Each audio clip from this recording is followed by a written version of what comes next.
to my channel. I am Bill. Thanks for joining me, guys. Thanks for tuning in. What I've got for you in this video is one of Katie's old articles, Without a Crystal Ball, from her blog. It is from, what's it called? Let's see. I'm going to read it to you guys, and I'll put the words on the screen so you can follow along. Why I Hate Developmental Milestone Charts as a Special Needs Parent. This is from April 27, 2016. Every parent has certain things that can set them off. There are behavioral issues, emotional issues, health issues, and developmental development issues. Children are all different, and all of them develop differently, with each one with unique gifts and talents. Most will move right along the curve and develop relatively normally. Doctors, teachers, and therapists all analyze development from growth, cognitive development, gross motor skills, fine motor skills, speech, nonverbal communication, and the child's ability to manage sensory stimuli.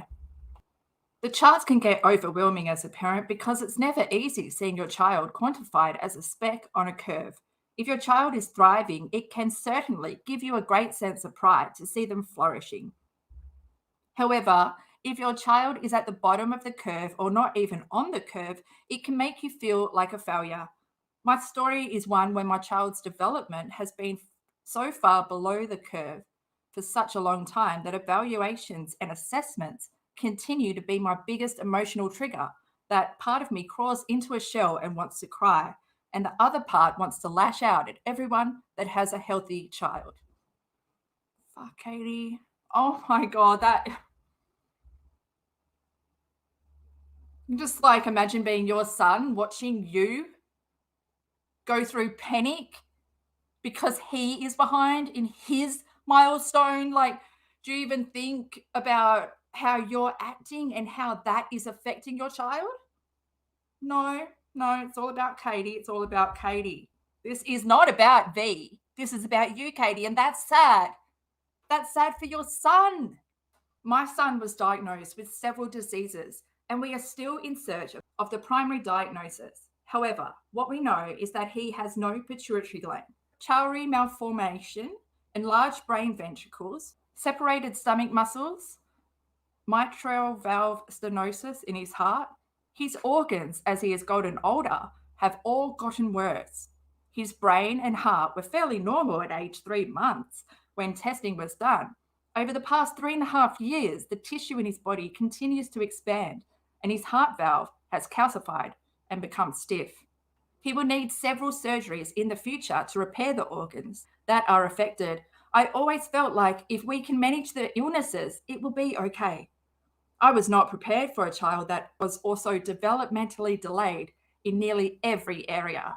It was a shock to my system when he was diagnosed with childhood apraxia of speech, oral dysphagia. He cannot swallow properly or use his tongue, sensory processing disorder, and dyspraxia, a condition that affects gross and fine motor skills. All of these diagnoses are linked together. Neurologically, his brain is sending messages to the body, and his body simply isn't responding.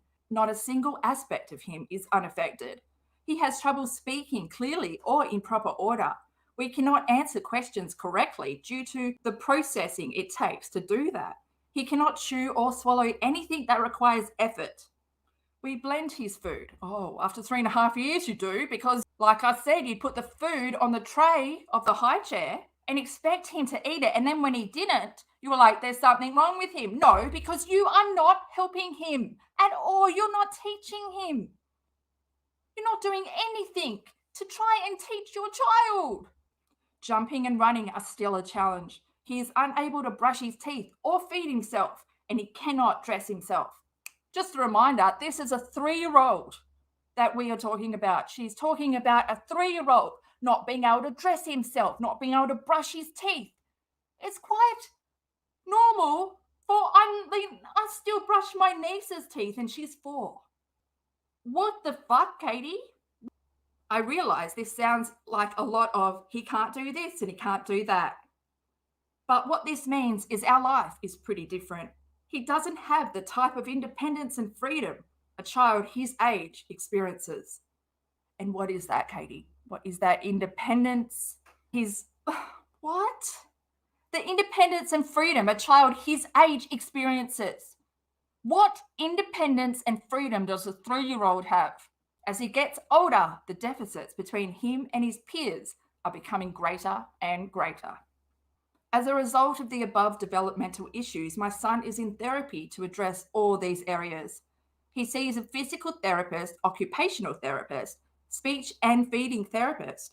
Our life week to week is spent running from appointment to appointment, and then often we throw in a few doctor's appointments in the mix. I'm bombarded with charts and graphs consistently, and everyone involved evaluates and analyzes his progression and development. There are times I forget we are talking about a little boy instead of a patient because our life is so integrated in therapy and medical interventions. As we approach the annual evaluation periods, I always feel so hopeful. I feel hope that he's improving and slowly he is making great progress. I feel hope that he's improving and slowly he is making great progress. However, the hope slowly diminishes as I get the results and I see how far behind he still is compared to his peers. I have come to loathe the charts and comparisons. I want to scream to everyone helping him that he is more than a statistic or a dot on a graph. If I could make them see what he's been through, maybe they would understand he's not a sum of the results. I hate those charts. I hate them with every fiber of my being. Every single time we have an evaluation coming through, I feel my blood pressure run high. I become impatient, and even sitting here, writing this now, I am agitated. Why can't you be the mum that says, no matter what it is today, we will continue doing our own progress? And, that's just the medical side of things. Why can't you be his fucking cheerleader on the side? I don't think you know how to think positive. Your whole life is soaked in negativity. You enjoy the negative side more than the positive side.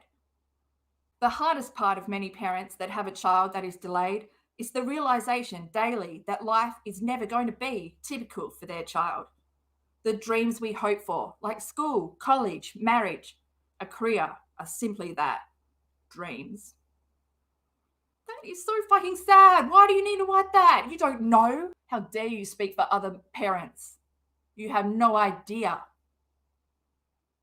Each and every evaluation, I am reminded that he may never live independently, go to college, get married, or have a family. The way you are raising your son, Katie, you are giving him no hope. You have told him that he will never live outside your house. You have created that basement, turned it into a little house for him so he can have all the amenities down there and he'll be home with his mummy for the rest of his life. You are creating an environment where this child does not strive. Maybe he wants to. Maybe he wants to date. Maybe he wants to get married and have children. Maybe he wants a career. Maybe he wants to go to university. Who the fuck are you to tell him that he can't? Because you're his mum and without him you'll lose benefits? I know he has a long time to grow and I know anything is possible. However, I'm also realistic that his processing delays will make it next to impossible for him to properly manage his medical diseases. The idea of him ever living alone and independently will likely never be a reality. I'm shaking my head. This is just awful for any mother to write. V has been told this or overheard his mum speak about it over and over for 10 years. He's 11 this year. The idea of him ever living alone and independently will likely never be a reality. Someone will always have to help him manage the disease and the interventions necessary to stay alive. And that's what's happening really in your house, Katie. You've just created the environment to keep him alive, but not to strive, not to want anything beyond the walls that he is given. Those evaluations and charts are not just a snapshot of what we are dealing with today, but they are foreshadowing a future that I wasn't expecting. I still struggle with him missing milestones and being behind in so many areas today. I can't imagine how difficult it will be when he's an adult and still not hitting the milestones. We have a long time before we get there, and I know we can give him the best chance in the world. He works hard in therapy each and every day. His father and I will fight daily to ensure he has the best possible quality of life and enjoys his life to the fullest. It doesn't mean the reality for us doesn't sting and doesn't hurt. The reality that he has to fight harder than most kids to do the most basic things breaks my heart. What breaks my heart is that he knows that he is behind, that he is developing differently to his peers. He knows because you've told him. This is so fucked because we all know Katie Joy has no fucking patience and a whole lot of negativity to dump on this child. He knows no different. The reality that he has to fight harder than most kids to do the most basic things breaks my heart. But I know underneath this disease is an incredible will to get there. I hang tight to that will in my darkest moments and remind myself he's strong and he can beat the odds. I just wish that I didn't have to see the charts and graphs so frequently. Do you reckon when your son sees them frequently, is he having the same reaction as you, Katie? Or is he holding it all inside because he doesn't want to add to the burden that he already is upon his mother? That is the message you are sending him. I just wish I didn't have to see the charts and graphs so frequently. Is that such a bad thing to want? Want over need. Importance, mindset, importance of the words that you choose to use around your son. What you let him know, this is sad. Like most articles that Without a Crystal Ball has written, I will be reading a few more articles, releasing one a week. I think they're important with all the rhetorical questions that we throw out there. I feel like these articles are the answers.